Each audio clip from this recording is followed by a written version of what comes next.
Europe లో భారతీయులకు free education. మరిన్ని వివరాలకు Videsh consult 9676502888. Hello views, welcome back to our channel. ఈరోజు మనతో ఉన్నారు మనీ అండ్ బిజినెస్ కోచ్ అయిన గురుకిరణ్ గారు. సార్తో మాట్లాడుతాం. Hi sir. హాయ్ సార్, నేను రీసెంట్గా ఐఫోన్ కొన్నాను. Congrats. Thank you sir. So ఈ ఐఫోన్ ఈఎంఐ ఏదైతే ఉందో అది ఆ భారం నా శాలరీ మీద పడకుండా వేరే ఆప్షన్స్ ఏమైనా ఉన్నాయా? ఎంత అండి మీ ఈఎంఐ ఎంత? ఇది వచ్చేసి యావరేజ్గా 6,000 ఉంటుంది సార్. ఓకే, 6,000. సో 90,000 ఫోన్కి 6,000 ఈఎంఐ అనుకుంటే ఇది నా పాకెట్లోంచి మొత్తం వెళ్లకుండా నేను వేరే ఆల్టర్నేటివ్ సోర్సెస్ ఏమైనా ఉన్నాయా నాకు ఇన్కమ్స్ క్రియేట్ చేసుకోవడానికి కానీ ఆ ఈఎంఐ కట్టడానికి? ఈ ఎక్సలెంట్ క్వశ్చన్ని నాకు ఇప్పటికీ ముగ్గురు అడిగారు నన్ను. ఓకే, నేను మూడోవాడిని. మీరు మూడోవారు. ఓకే, ముగ్గురు ఎవరు అడిగారు? నా స్టూడెంట్స్, తర్వాత క్లయింట్స్ వీళ్ళే. సార్, నా దగ్గర ఐఫోన్ ఉంది, పోనీ నా దగ్గర ఇంకో ఫోన్ ఉంది, ₹1,00,000 కెమెరా కొన్నాను. రీసెంట్గా కెమెరా కూడా కొన్నారు, 90,000 పెట్టుకు కెమెరా కొన్నాను. సార్, నాకు కెమెరా కొన్నాను కానీ ఈ ఫోన్ కొన్నాను కానీ నాకు ఈఎంఐ కట్టలే పరిస్థితి ఇప్పుడు నాది పరిస్థితి. దీనికి ఏమైనా రెమెడీస్ ఉన్నాయా అంటే నాకు ఫస్ట్ క్వశ్చన్ అడిగింది అండి. ఏంటంటే నేను అడిగింది, నీకు అవసరం మీరు కొన్నావా లేదా పక్కన వాళ్ళు ఎవరు కొంటే మీరు కొన్నారా? నాకైతే అవసరం సార్, అంటే సెక్యూరిటీ పర్పస్. మీకైతే అవసరం. వాళ్ళు ఒక పర్సన్ చెప్పిందంటే, సార్ మా ఇంటి పక్కన అతను కొన్నాడు, ఓకే, వాడికంటే నేను బాగా చూపించుకోవాలి కాబట్టి నేను కొన్నా. ఓకే ఓకే, అర్థమైందా? చూపించుకున్నాడు, ఇప్పుడు ఈఎంఐ కట్టాలి, ఇతనే కట్టాలి కదా. అవును, అవునా? సో ఇప్పుడు నా పాయింట్ ఏంటంటే, ఈఎంఐ కట్టకుండా మనం కట్టకుండా అసలు మీకు అర్థమైందా, కొంతవరకు వేరే వాళ్ళు ఎవరైనా మీ తరపున కడితే భలే ఉంటుంది కదా, ప్రశాంతంగా ఉంటుంది సార్ కదా. అవును.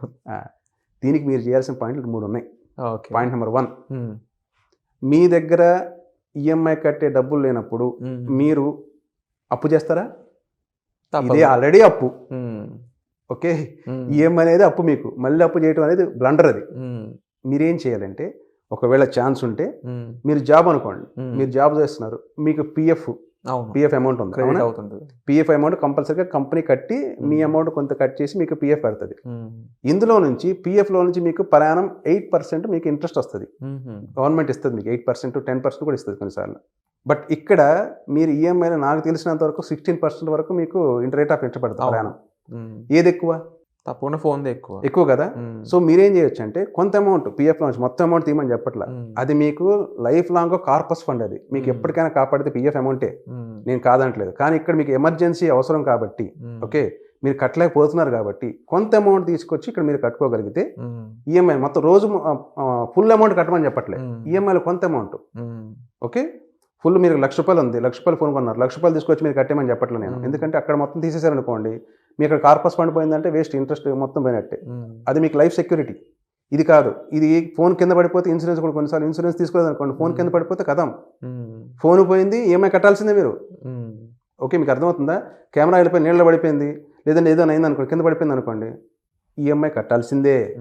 అర్థమైందా? సో అట్లాంటప్పుడు మీరు చేయాల్సిన పనులు, అటువంటి వాటిలో డబ్బులు తీసేటప్పుడు జాగ్రత్తగా తీయాలి. అది పాయింట్ నెంబర్ 1. రెండోది, మీరు కనుక ఇన్వెస్ట్మెంట్ చేయగలిగితే మీకు వచ్చే salary, for example me salary అనుకున్నాం సార్, మీకు ఒక ₹1,00,000 శాలరీ వస్తుంది అనుకున్నాం ఎగ్జాంపుల్. ఎందుకంటే ₹1,00,000 ఎందుకు అన్నాను అంటే, ఐఫోన్ కొన్నారు అంటే వాళ్ళు మంచి శాలరీతో ఉన్నట్టే నా పాయింట్ ఆఫ్ వ్యూలో, నా అభిప్రాయం. తక్కువ శాలరీ ఐఫోన్ కొన్నారంటే ఇక వాళ్ళు కర్మ. నేను చెప్పాలంటే అది కరెక్ట్ పద్ధతి కాదు. ఫైనాన్షియల్ లిటరసీ లేకుండా, డిసిప్లిన్ లేకుండా ఉన్న వాళ్ళు మాత్రం ఆ పని చేస్తారు.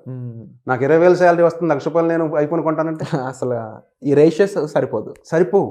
అర్థమవుతుందా మీకు? అటువంటి పనులు చేయకండి. ఏదైనా కానీ జాగ్రత్తగా డిసిప్లిన్ మెయింటైన్ చేసుకుంటూ చేయగలిగితే ఎస్. ఇప్పుడు నా పాయింట్ ఏంటంటే, సెకండ్ పాయింట్ ఇన్వెస్ట్మెంట్. మీకు ₹1,00,000 శాలరీ వస్తుంది, ఇప్పుడు మీ ఈఎంఐ అంతా ₹6,000. ఓకే, ₹6,000 నేను కట్టొద్దన్నాను అనుకోండి, ₹1,00,000 నుంచి ఒక 20,000 తీయండి పక్కకి. మీ ఖర్చులన్నీ పోను, ఖర్చులు తగ్గించుకోమని చెప్పట్లేదు నేను. తగ్గించుకుంటే మీ ఇష్టం అది. కానీ నా పాయింట్ ఆఫ్ వ్యూ నేను చెప్పేది ఏంటంటే, 20,000 పక్కన పెట్టి ఈ 20,000 మీరు ఇన్వెస్ట్మెంట్ పెట్టండి. ఎక్కడ ఇన్వెస్ట్ చేస్తారు? ఎక్కువ ఇంట్రెస్ట్ ఎక్కడ వస్తుంది? మీరు స్టాక్స్ కావచ్చు, మ్యూచువల్ ఫండ్స్ కావచ్చు, లేదు ఎక్కడో చోట మీరు ఇన్వెస్ట్మెంట్ పెట్టగలగాలి. అది మీరు ఇన్వెస్ట్ చేయండి. మీరు ఇన్వెస్ట్ చేయకపోతే మా లాంటి వాళ్ళు ఉంటారు, మమ్మల్ని అడగవచ్చు, మేము చెప్తాం. ఓకే, సో ఇన్వెస్ట్ చేయగలిగితే అక్కడ మీకు వచ్చే రేట్ ఆఫ్ ఇంట్రెస్ట్ చాలా ఎక్కువ ఉంటుంది. మీకు అర్థమైందా? చాలా ఎక్కువ ఉంటుంది. ఆ రేట్ ఆఫ్ ఇంట్రెస్ట్ ఎక్కువ వచ్చినప్పుడు దీని మీద బేస్ చేసుకుని మీకు ఈ అమౌంట్ ఏదైతే మీకు ఉందో ఈ అమౌంట్ తీసుకొచ్చి మీకు ఈఎంఐ కట్టుకోవచ్చు. ఓకే, ఇంకో థర్డ్ పాయింట్, క్రెడిట్ కార్డ్ కూడా యూస్ చేసుకొని ఈఎంఐ కట్టుకోండి. ఇప్పుడు ఫర్ ఎగ్జాంపుల్ ఈరోజు నా క్రెడిట్ కార్డులో కట్టాల్సిన పని లేదు.